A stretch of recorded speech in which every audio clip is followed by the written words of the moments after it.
Join us, two friends diving into wild trails and Seattle's hidden gems. Yeah. But they'll be like, no, one at a time and stuff like that. Yeah. So, first time that happened to us, we literally sat there for 4 hours trying to get our turn, and we're like, we saw the rain coming in, the clouds coming in. I was actually with a friend that was in the National Guard at the time, and he just looked up at that and he was like, nope, I'm heading back down. I was like, I agree. So then the next time we went, we just brought our own rope.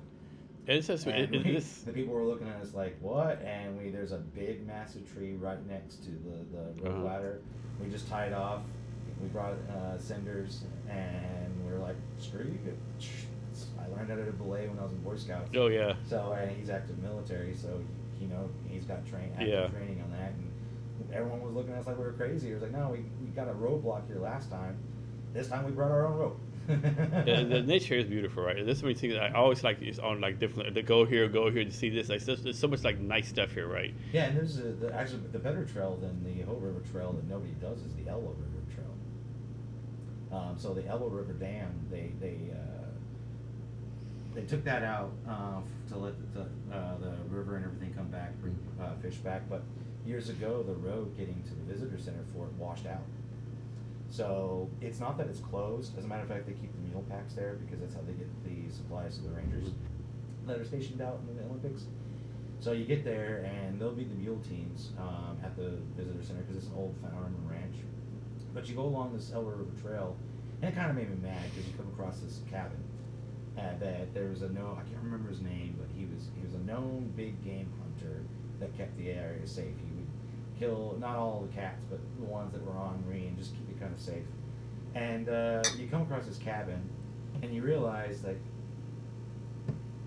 oh, there's this potato field because you can see the flowers of the potato plants, and you can kind of tell that that someone lived here, and he carved down there for all those weary travels that are here. You can use this place.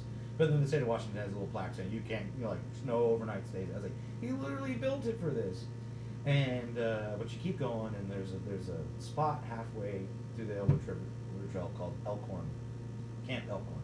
It's called that because there's the largest elkhorns I've ever seen. They're on a tree. They're so overgrown with moss you can't even tell they're elkhorns and GE plus. You're like, oh wow, like this So is cool. what's the Alcorn? Elkhorn, like elkhorns. Oh, okay, okay. Yeah, and there's an old Boy Scouts built the Boy Scout shelters there a long time ago. I think '70s or something like that. And it was actually really cool because the only people we saw on the trail were Boy Scouts. There was a troop because we thought we were going to be completely alone, but it was magical. I never seen this happen. So it started off with a quail walking out in front of us, and then she looks back, and then tells her little baby quails to come follow her, and then there's like a herd of deer. Because I was with a buddy that was from Germany at this time.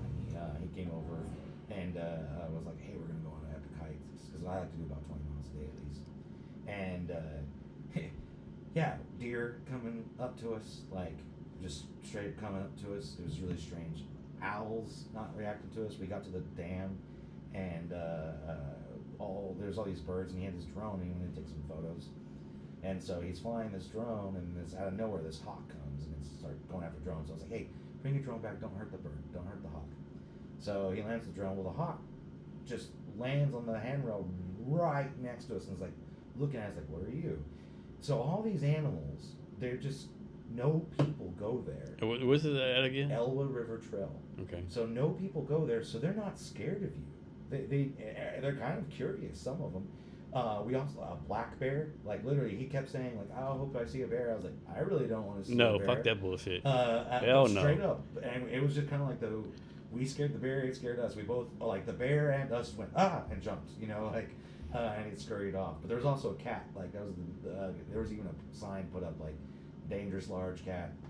Be on your way. Yeah. It's one of the few times I've ever gone to sleep with the fire because it's a big no-no. Mm-hmm. But when you know that you're being stalked by a mountain lion, we just got close to the river to set up camp and start the fire. We have to worry about it. Yeah. Because no. No. I would rather just have that fire going and keep that cat away. So let's suppose you had a good friend or a family member come visit you, right? They're here for 7 days. Hey, Bob, I'm here for 7 days. what would be like your tourist itinerary for them? I would take them to see all the trolls, Ballard Locks, Bruce Lee's grave, Jimmy. I've actually done this. Jimi Hendrix's grave. Take them to places like the saloon, Central Saloon, where they were famous for grunge. The Crocodile. I like to do the Chihuly Space Needle Aquarium tour because you can buy that nice pass that like is good for a few days, so they can all experience that. And then show them like the art in Fremont and stuff like that. And then if they're adventurous type, you go to Discovery Park, you go to Deception Pass, take them on the ferry because we have the most active ferry system in the world. They might get to see the Orca. I love La Conner. I'm in love with that town. It's just I just love that whole town. So I like to take them up there. Depending on the time of year, Tulip Festival, Mount Vernon. There's quite a bit. And then if they're skiers or whatnot, like there's tons of places to take them skiing and things like I mean, there's that. like so many things I haven't done yet. Like I haven't been to Tulip Festival yet. I haven't seen Jimi Hendrix's grave yet. Oh, There's it's some amazing. there's so many things I have not done yet. Guitars there. Oh shit. Like you'll go to Jimi Hendrix. It's a family plot too, so all of his family members Yeah, are there. yeah. But yeah, you go there. There is guitars, guitar picks, roses. Like it's insane. It's insane. Have you been to that guitar store around the corner? Yeah. Yeah, it's pretty cool right there. Little It's, antique store. it's fucking crazy how big that is on the bottom right. Yeah. It's like it's insane. And then Bruce Lee's grave too. I always take people because the Japanese garden is beautiful. And then the Bruce Lee's buried right next to Yesler, Hmm. the founder of Seattle. Oh shit, The I didn't know that. The Yesler family, yeah. Seattle has such interesting history. It really does. I mean, this is the home of Skid Row. A lot of people don't even know where that came from. Yeah. So, what is a CIO? Chief Information Officer. So, we kind of care about data a little bit more than other things. These hats get worn a little bit different, I would say, depending on the size of your company. Since I got into tech, there have been extra C-suite levels added. CTO became a thing. Your Chief Technical Officer, which would kind of be more in the hands-on on implementing things. CIO would be caring about the data, how it's going to flow, what you're investing in, more of the business aspect. That does require technical background.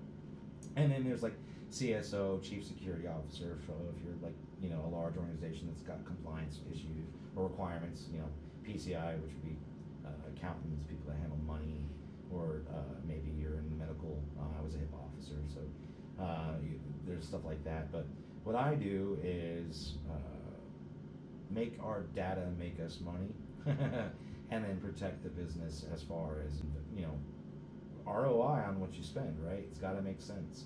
A lot of people like to throw money at technology thinking that's the solution. It's just really not. So I'm there to kind of help that. I consult, I've done even the government, the International Holiday Fishing Commission. I was a consultant for them. I'm a CIO for Atlas Design Group. We're a structural engineering firm. And then I've got random little clients here or there.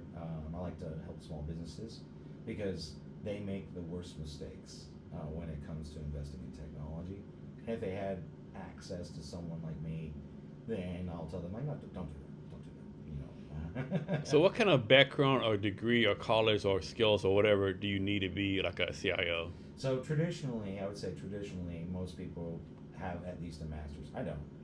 I got my degree in information systems, and then I specialize in digital forensics. I got certified in digital forensics. And there's that saying, I started working at an engineering firm when I was 21, going to school, and we had one of the engineers who was a professor there, but he had been a professor that's also in the trenches of being an engineer. And he was like, those that do, those that can't teach, right? So when I tell people, how do you become a CIO? Because I get asked that all the time. They're always kind of impressed. They're like, how'd you get there? And I was like, a lot of doing, and then starting my own business, and then helping other businesses. And it just took actually taking that leap instead of just supporting, to start your own business. And it doesn't even have to be a technical business. I've had a glasses store, which COVID wrecked. I helped coffee shop stuff. it came down to me realizing that the foundations are there and people make mistakes on what they buy. And so then I just dug deeper into my technical background and mixed my business because I decided to believe in myself and have a business.